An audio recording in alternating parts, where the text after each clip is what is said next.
and welcome back to the course. So in this lecture we are going to explain what is RAG, or Retrieval Augmented Generation. It's a very important concept if you are getting into generative AI and LLMs specifically. In this presentation I'd like to talk about LLMs limitations. Now LLMs are very magical and very can do a lot of things, but they still have some limitations.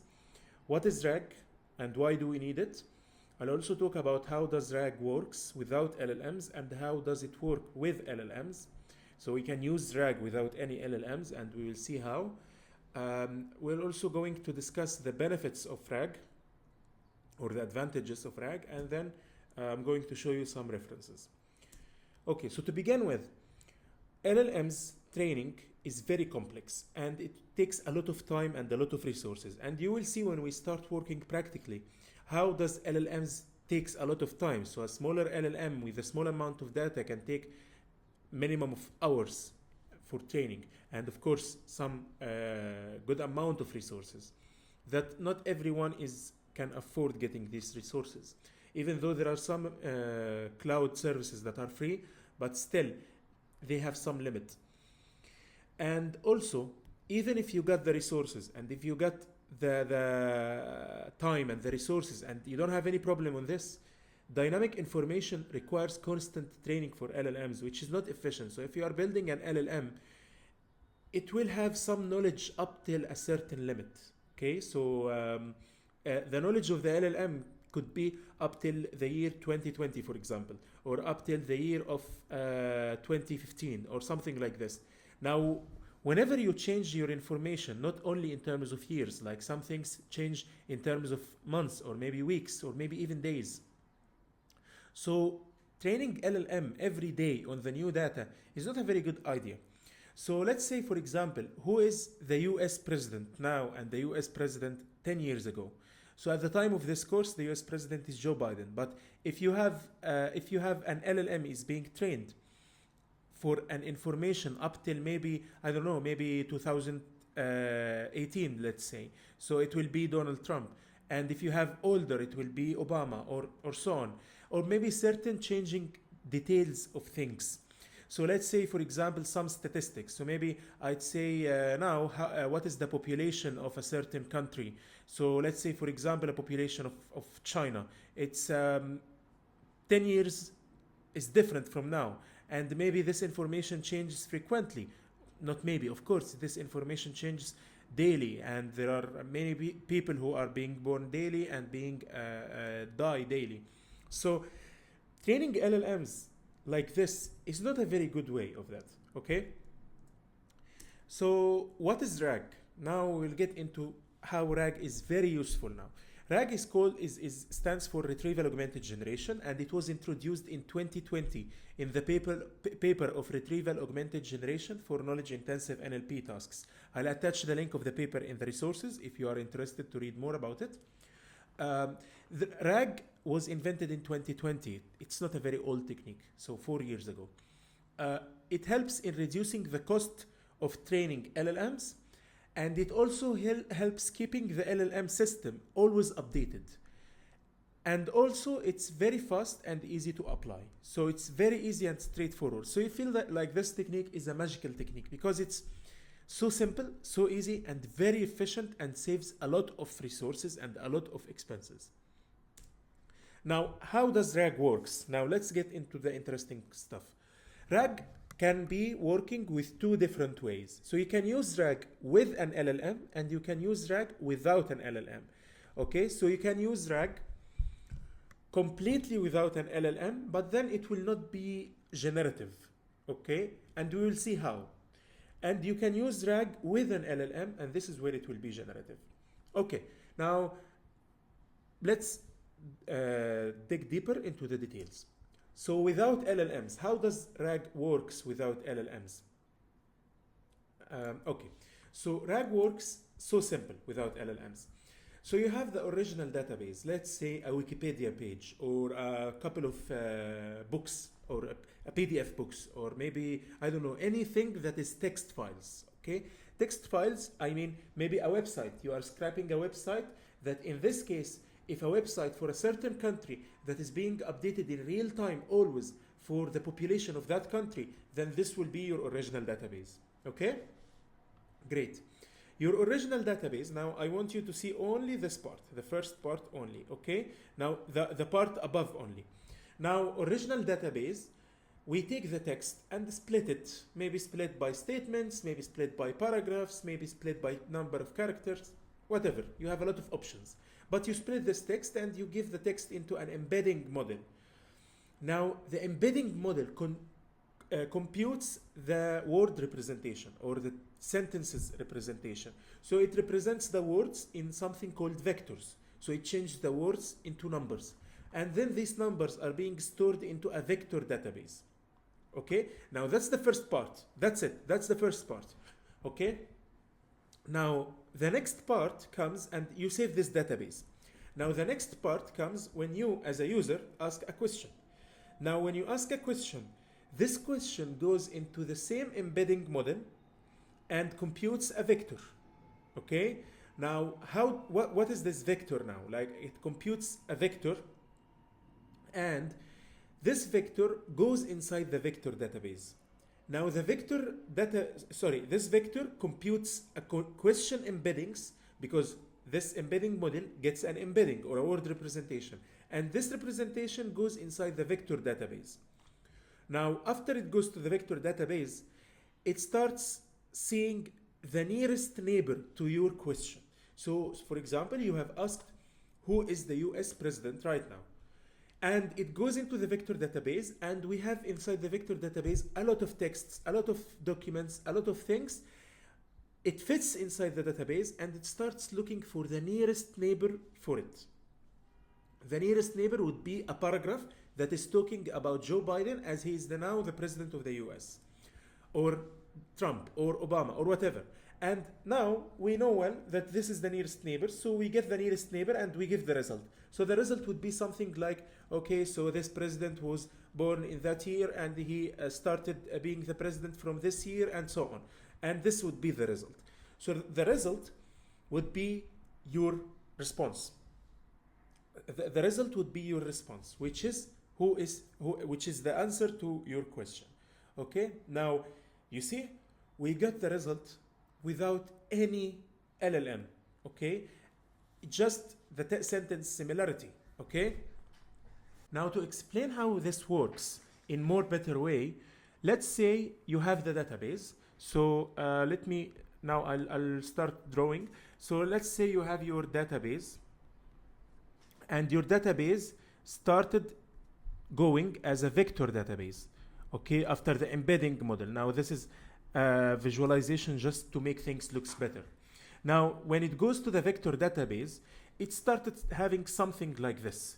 So this is a very simple representation. The representation is much more complex, but we cannot draw the representation in a two-dimensional space. It's a multi-dimensional space, so it cannot fit here. But I will explain it in a very simple way. Now, the vector database will look something like this. Imagine if you have the word king and the word queen, maybe. When it converts into a vector, it will fit here. So the word queen will fit here, and the word king will fit here. And maybe, I don't know, the word plane will fit here, and the word car will fit here. And maybe the word orange will be here, and the word apple will be here.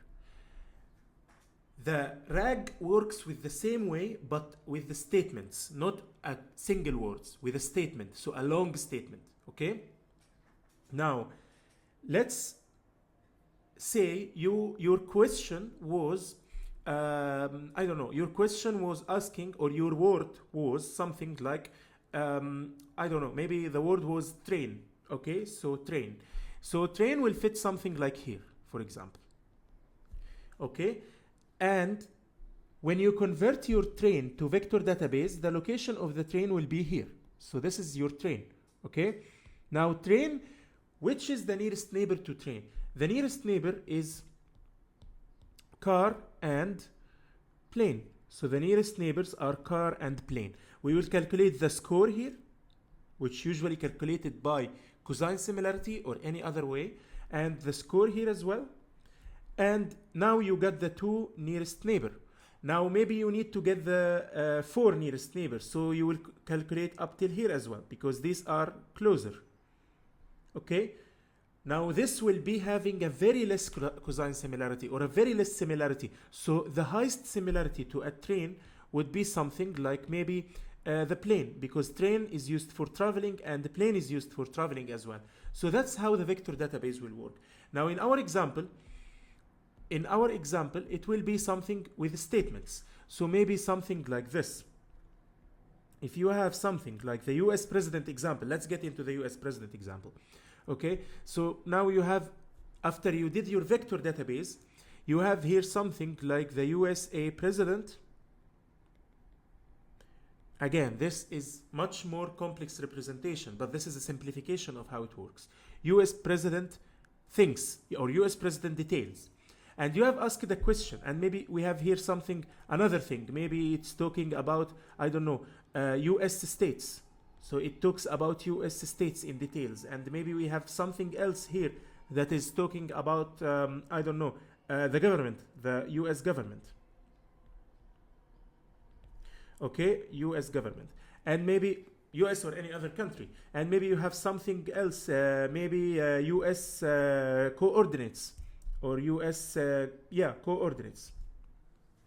Okay, so you have a database that is full of US details. You have a country and you have all its current details, and this is a website that is being updated frequently. Just imagine, okay? Now you fit this, and this is your vector database. This is the vector DB. Now you have asked the question, and let's write it in blue. Who is the US president? So your question would be, who is USA president? Now, excuse me for the bad handwriting. Now this question will fit where? Now it will fit US president, so it will fit something like in this area, because this is talking about the government and the president and all this political stuff. So it will fit somehow here, okay? Let's say it will fit here. Your question, which is in blue, will fit here, okay? And now this question will have 2 neighbors. So the neighbor will be this one, and the other neighbor will be this one. Now, this is a neighbor by maybe, I don't know, this is a neighbor by 80% neighbor, and this is a neighbor by maybe, I don't know, 40%. So this is lower. So we will go into this one, and this will be your response. Okay? And it will go as the answer to your question. I hope it's clear. And when we start applying it, it will make more sense. Maybe now it will not be very clear, but when we start applying it, it will make more sense. Now let's go into the next part, where it will be something with LLMs. This is the example we explained. Okay, this is who is the US president. It goes into the embedding model, question embedding, nearest neighbor. After it fits in the vector database, and it gets that Joe Biden is the current USA president as of the time of this course.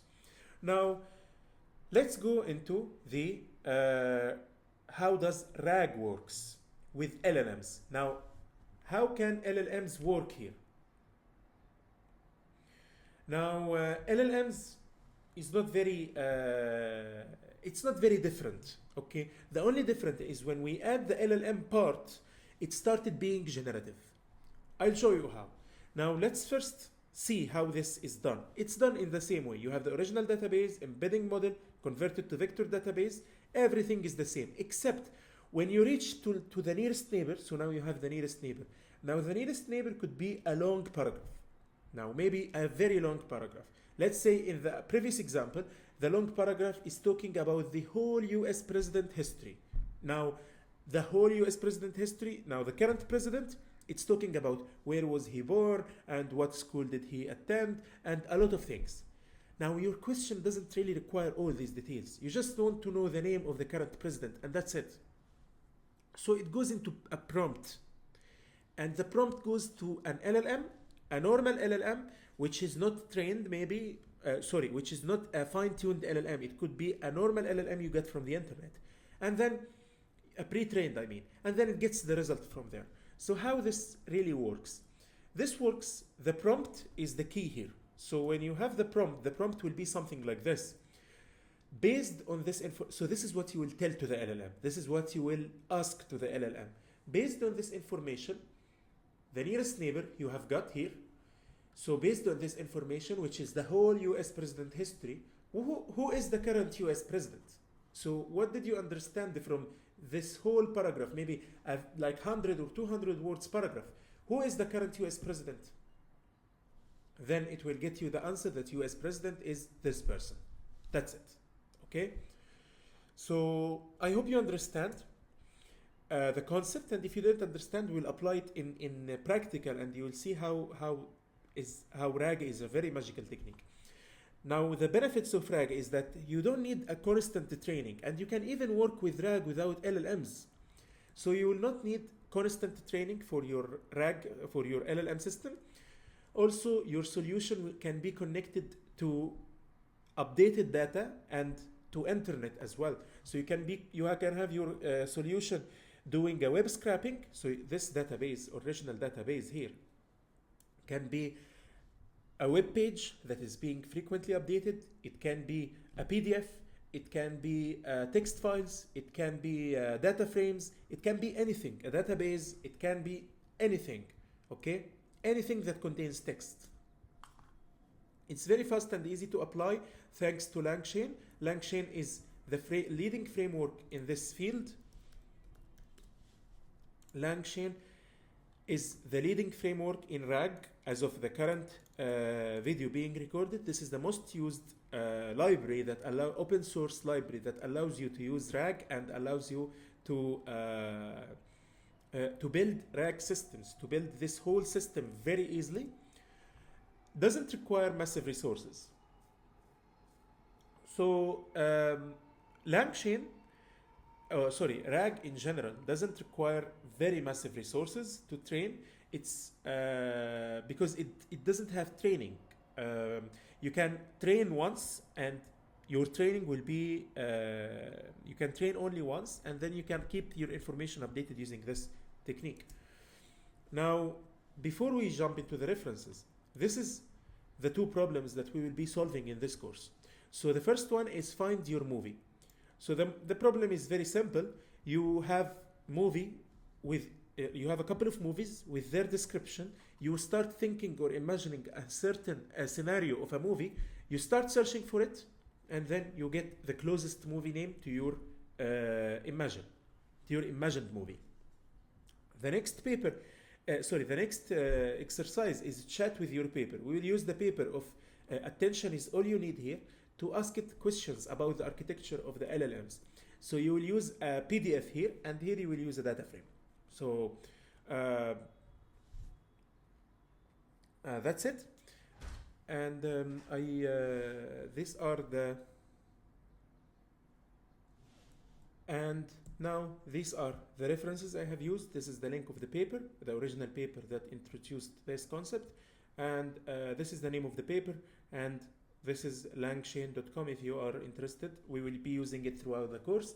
If you are interested, you can read any of these references. I'll put them inside the resources as well. Thank you, and I hope you are enjoying, and see you in the next lecture.